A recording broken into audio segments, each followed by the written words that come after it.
जरूरतमंद कन्याओं के सामूहिक विवाह 3 मार्च को 2 मार्च को निकाली जाएगी जागो। श्रीनगर गंगा एच ब्लॉक स्थित श्री गुरु नानक कृष्णा मंदिर समिति की ओर से श्री गुरु नानक देव जी के प्रकाशोत्सव को समर्पित कार्यक्रम के तहत 3 मार्च रविवार को जरूरतमंद परिवारों की कन्याओं के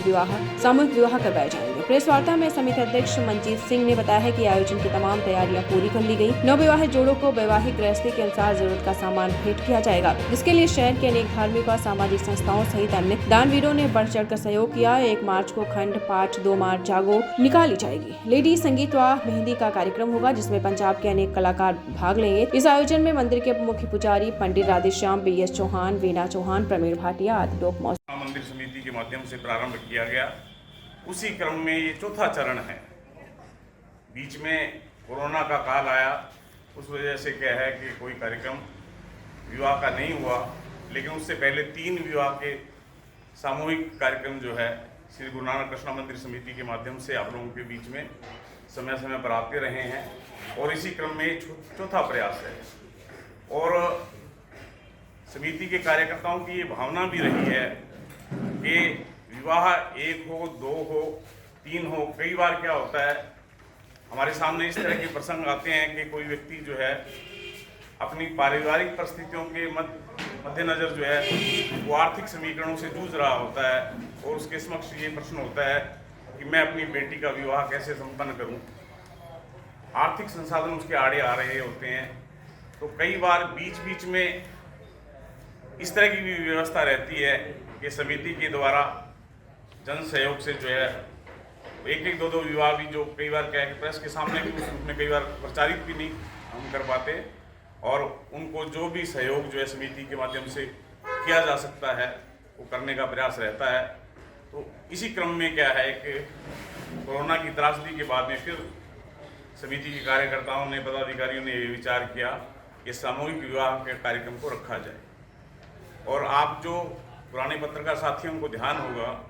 कि एक समय में शिव लंगर समिति अपने पास में जो संस्था है, वहाँ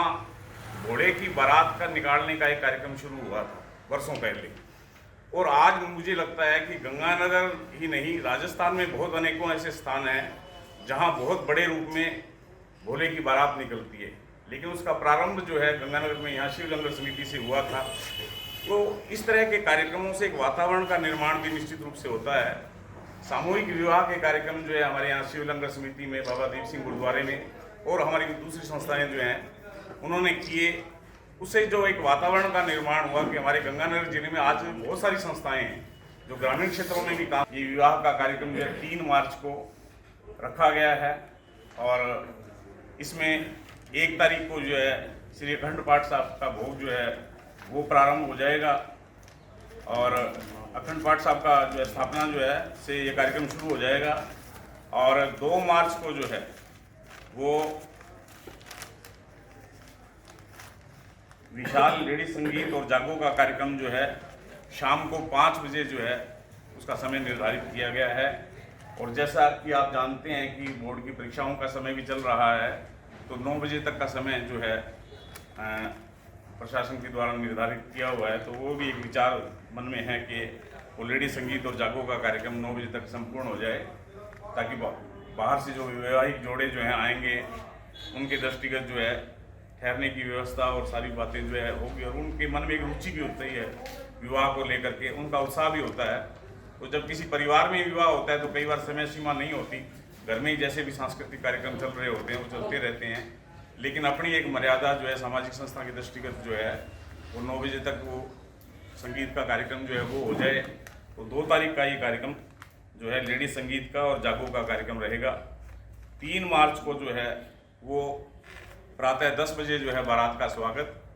और उसके बाद में जो है अखंड पाठ साहब का भोग जो है 11 बजे, और